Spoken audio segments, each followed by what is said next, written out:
Histogram is basically the visual representation of distribution of values in different bins. Let's take the passenger example once again to understand this concept. So we have 10 passenger age values. Next, let's create few buckets or bins. I have created 4 of them and labeled them from 1 to 4. So the range of first bin is 6 to 8, means greater than equal to 6 and less than 8. And then we'll see if we have any age value that belongs to this bin. And well, we don't have any. Remember, we want to consider values less than 8 and not equal to 8 for this bin. Now let's move to the second bin, which is from 8 to 10. And we have 3 age values that belong to this bin. Similarly, for bin 3, we have 5 age values. And finally, for the fourth bin, we have remaining 2 age values. So we have a frequency table with us. And histogram is nothing but the visual representation of this frequency table. So if you place the bins on the x-axis and the frequency on the y-axis, then you will get this type of plot. This plot is popularly known as histogram.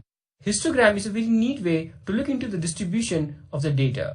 Another univariate distribution plot that is widely used in the data science world is KDE Plot. Well, kernel density estimation is a pretty advanced topic, but I'm going to give you just a glimpse of it without going into the rabbit hole. Well, we have already discussed a histogram, right? Where we have looked into the frequency of values in the different bins. Well, when we are talking about the KDE plot, we are talking about the probability instead of frequency.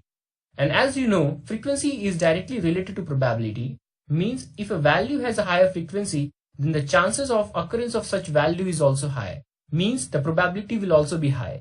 So when we talk in terms of probabilities, we get a smoother curve type of plot instead of the bar chart type of plot. So as you can see, we have one peak in the KDE plot. This is a sign of unimodal distribution. You might encounter a KDE plot with more than one distinct peak as well. Again, I don't want to get into the nitty-gritties here, but it is sufficient to know that you can use a KDE plot to look into the distribution of the data, and in pandas, it is very easy to create such plots without getting worried about the underlying mathematics. So we have looked at a couple of plots for visualizing univariate distribution. But once a histogram or a KDE plot is given to us, what exactly we are looking for? Well, one very important aspect that you may want to notice in the distribution is skewness. But before we talk about the skewness, let's talk about a very common distribution that you will encounter throughout your data science journey, and that is the normal distribution. So if you will look at various histograms or KDE plots in a real world, then you will encounter similar type of distributions. And among these, the most common distribution is the normal distribution. Even though you will rarely find a perfect normal distribution, but a perfect normal distribution can act as a standard due to its various interesting properties. Well, first of all, a perfect normal distribution will look like a bell curve, and it is very symmetric across the central line. Means the 50% of values will be below the central line and the 50% of values will be higher than this central line. So you can think this central line as median. And in fact, in a perfectly normal distribution, the mean line is also same as the median line. It means that we have no skewness in the data. But what happens when you don't have a perfect normal distribution? As we have already seen, for a perfectly normal distribution, the mean and median line is same. But if the mean line is greater than the median line, then we get a distribution that typically looks like this. It is skewed towards the right, means it has a right long tail. In such cases, the skewness value will be positive or greater than 0. On the other hand, if the mean line is smaller than the median line, then you will get a left skewed distribution and the skewness property will be less than 0. So now we have worked around the concepts related to univariate distribution. Let's apply these concepts on the Titanic dataset. In this clip, you will learn about various pandas functions to create several univariate distribution plots.